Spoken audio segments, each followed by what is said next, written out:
So, when you're a sixth man, it's hard to find your groove at times and where you fit in, but that's not the case for Naz Reid. Naz Reid simply understands where to pick his spots within the offense and makes the most of his opportunities. I understand that when people look at the stats, it may not grab them fully, but when you pair the numbers with the eye test, you can see exactly why Naz Reid is such a valuable player and why the Timberwolves could be giving him a bigger role this upcoming season. When you watch Naz operate on the court, the first thing you notice is how seamless he can fit into the offense, and when he receives the ball, he makes his moves very quickly and he's very efficient. With 64% of his buckets coming within 2 seconds to getting the ball, Reid held an effective field goal percentage of 62% on 6 shots per game, and this alone shows you just how well he can score in such a short period of time. But hold on, it's only right if we bring those stats off the paper and bring them onto the court. If you watch Naz on this play, he starts to move towards the ball, which gives him momentum once receiving, so now Derrick Jones Jr. is unable to get in front, Kyle Anderson seals off lively, and the bucket is easy money. His ability to be versatile when moving off ball is what helps the team out greatly, because he can choose to go right to the rim to score the bucket, but say his defender is sleeping and isn't glued to him when he relocates, then he'll dial it up from deep with no problem. When you look around the league, it's not a lot of guys 6'9 plus who can catch, pursue the basket, and be elusive while going to get the and-one, but hey, Reid is one of those guys. I know it may seem super simple and whatnot, but when you're receiving these pin downs, it's a couple options that you have that must be made quickly. If Naz's defender chooses to go under the screen, then he could flare out to hit the 3-ball, but if his defender decides to chase him over the top closely, then here's where you curl off the screen, and with Reid having solid agility, he can angle his drop back towards the left to keep Jones on his side to complete the layup. This movement not only takes a high level of awareness to analyze when you should move into space, but you also must stay patient, as here you can see Reid fumble the ball briefly, and then once gathering it, he takes his time to find that opening to go score.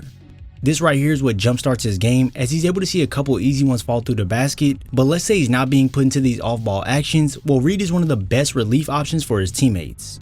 You'll see these times where Anthony Edwards garners a lot of attention from the defense when he starts to operate, but this is when Naz Reid is presented a wide open look and he makes sure to knock it down.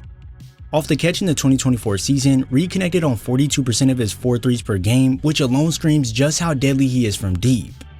Defenders have no business helping this deep when they're guarding Naz Reid, or else they just give up a wide open pull that becomes a warm-up jumper.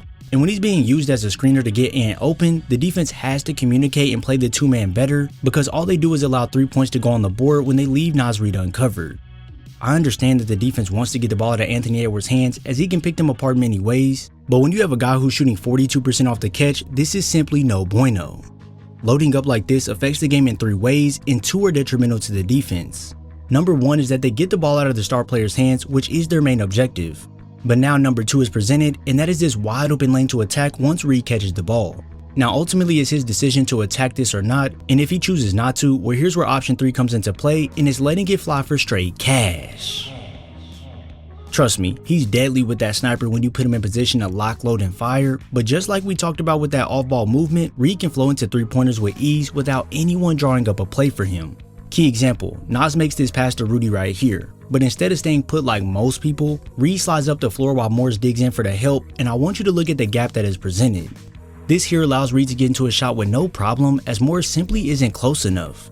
This movement is very subtle, but it's extremely major, because when you can relocate into space while your teammates are on the same page, this now opens you up completely, and we already know what happens next.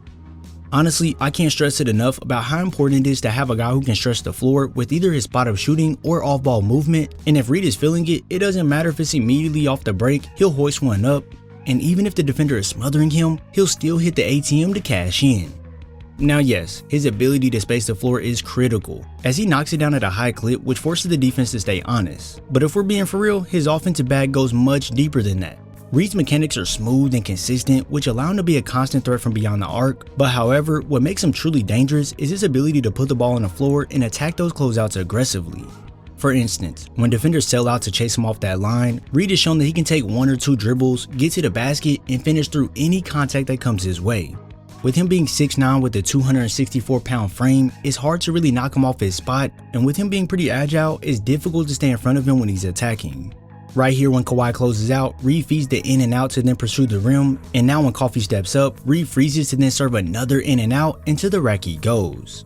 Defenders can try their best to stay in front of him when he starts attacking, but with Reid having the playstyle of a guard in a big man's body, he can spin off the defender once he feels that contact, and now with the defense on his hip, he can easily go lay it in.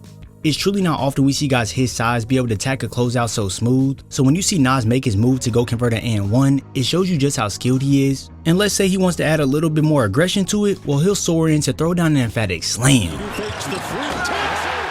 I understand that Naz isn't some prolific slasher in most people's eyes, but a big that's able to have the handle and the footwork like a guard is pretty special. And the best thing about it is that he can sauce up bigger guys with these moves, but then once he has that mismatch, he understands how to take advantage and pick apart the opposing defender. Now the Timberwolves don't necessarily look to put him in these post-up actions, but when he finds himself with a smaller guy on him, well, it's time to enforce his will. When I say enforce his will, I'm not talking about bullying guys like Shaq or anything, but Naz can stay cool, calm, and collected while making it look easy when scoring out the post. Whether he chooses to spin off and bank it off the glass with the left hand, or if he chooses to spin off and get the bucket with the right hand, Naz is comfortable either way, and this poses a major problem for the defense when they allow those switches to happen. Now don't think this is me calling Reid a monster in the post, but it shows you another layer to his game that helps him be more versatile on the court. This right here is exactly what you want from your sixth man.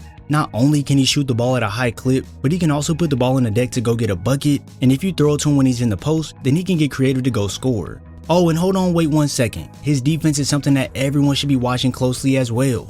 I know that years prior, Naz's defense wasn't the best, but through years of hard work and dedication, Naz is one of the Wolves' best versatile defenders. His 7'3" wingspan is what stands out the most on the defensive end, which helps him contest shots and disrupt his opponents, and on all shots less than 6 feet, Naz holds guys to 57% opposed to their normal 63%. With him only being 6'9" guarding bigger guys, it may seem like he would be at a disadvantage, but honestly, he plays much bigger than his height reads. This leap in defense over the years is purely a testament to the hard work Naz puts in, and going into this next season, I'm sure we'll see another level of his defense unlocked, and overall his game as a whole shall be elevated after being the 6th man of the year last season. How do you all feel about Naz Reid? Give me a rating on a scale of 1 to 10 and why. If you enjoyed this video, be sure to drop a like, subscribe, and turn on post notifications so you're first to know when I upload. I thank you all for your support, and I'll see you in the next video.